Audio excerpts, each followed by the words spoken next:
Welcome to my video about acid dissociation constant, Ka, and calculating the pH of weak acids. Before we start, it's important to remember these two terms.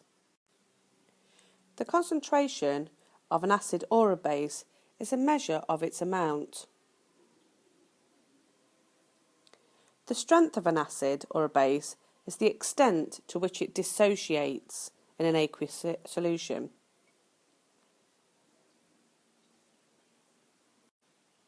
So HCl is a strong acid, ethanoic acid is a weak acid.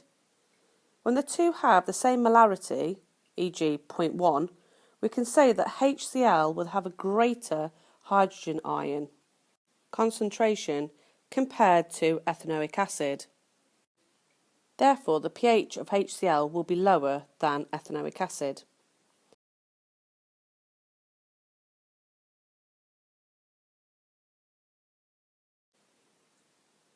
To work out the pH of a weak acid, it means using another equilibrium constant. This time it's the acid equilibrium constant, Ka, where the units are moles per decimetre cubed.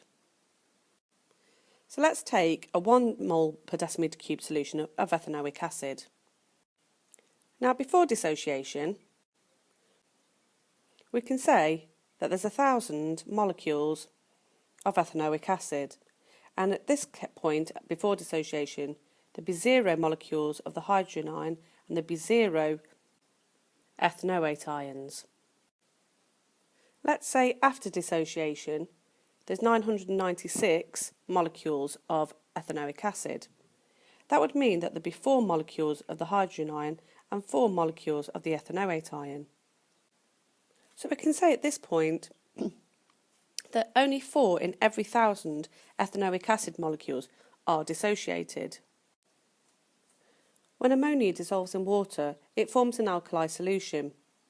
The equilibrium lies well over to the left, as it's only weakly basic. When a weak acid, Ha, dissolves in water, it only partially dissociates.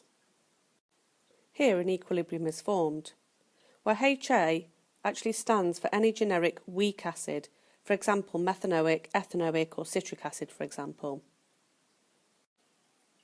Now this can be expressed using the equilibrium constant Kc,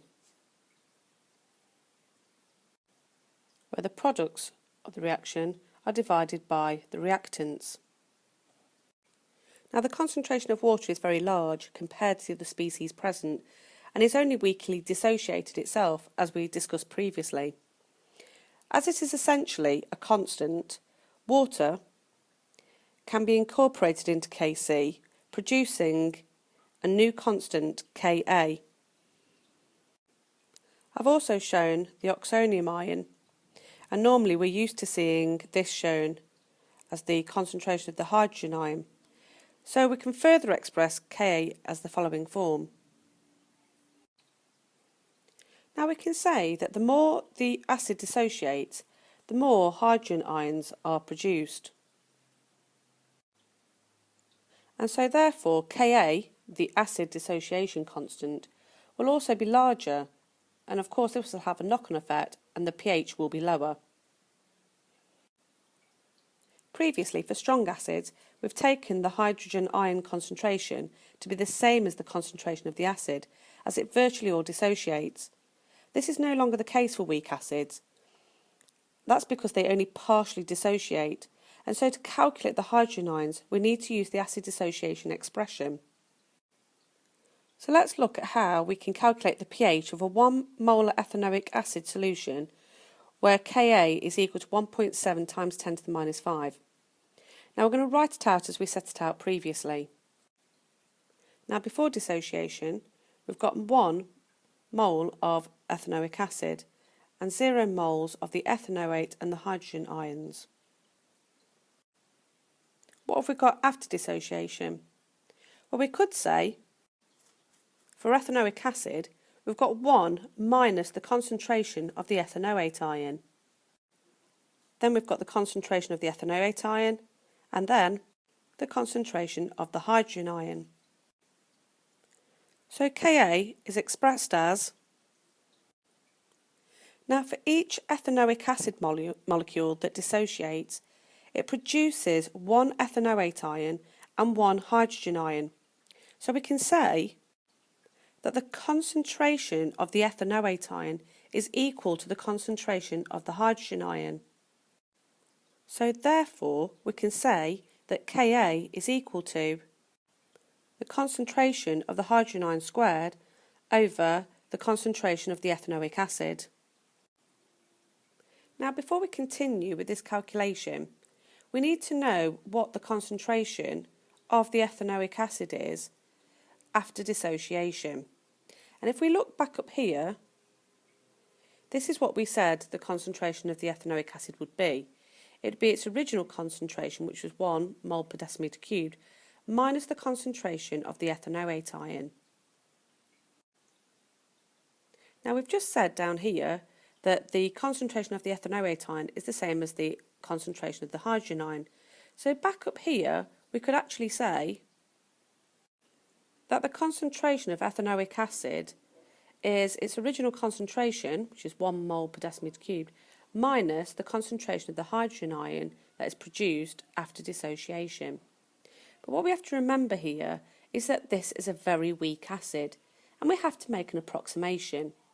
Now what we mean is that because this is such a weak acid, we can say here that the concentration of the acid after dissociation in this case is approximately equal to 1 moles per decimetre cubed, because barely any of it has actually dissociated. So Ka is equal to the hydrogen ion concentration squared over the original concentration, which in this case was 1 mole per decimetre cubed. And back in the original question we were given Ka, and that was 1.70 times 10 to the minus 5, and that's going to be equal to the concentration of the hydrogen ion squared over 1. So now if we rearrange to find the hydrogen ion squared, we get 1.70 times 10 to the minus 5 multiplied by 1, which of course comes out as 1.70 times 10 to the minus 5. And then to find the hydrogen ion concentration, we need to square root our previous answer, which comes out as 4.12 times 10 to the minus 3 moles per decimetre cubed. And then once we put that into our calculation for pH, we find that the pH of this particular solution comes out as 2.39.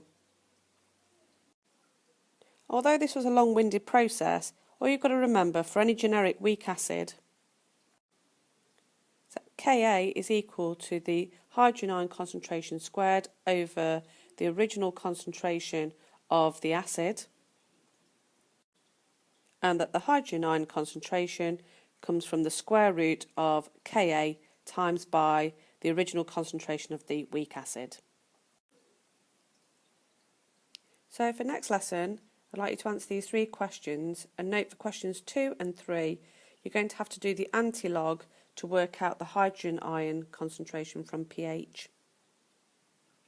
Thank you for watching, and I'll see you soon.